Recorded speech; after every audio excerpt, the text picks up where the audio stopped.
কারো অবহেলা থেকে মুক্তি পেতে চাইলে এই 3টি কাজ করুন। নাম্বার 1, নিজের থেকে বারবার তার সাথে কথা বলা বন্ধ করে দেন। এক কথায় তার সাথে কম কথা বলুন, তাতে সে আপনাকে একটু একটু করে গুরুত্ব দিতে শুরু করবে।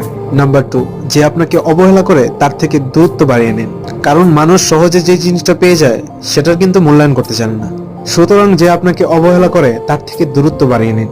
সে যদি আপনাকে বিন্দু পরিমাণ ভালোবেসে থাকে তাহলে সে নিজে থেকে আপনাকে তার জীবনে ফিরিয়ে নেবে। নাম্বার 3, অবশ্যই আল্লাহ আপনাকে বোঝার ক্ষমতা দিয়েছেন কোনটা ভালো আর কোনটা মন্দ।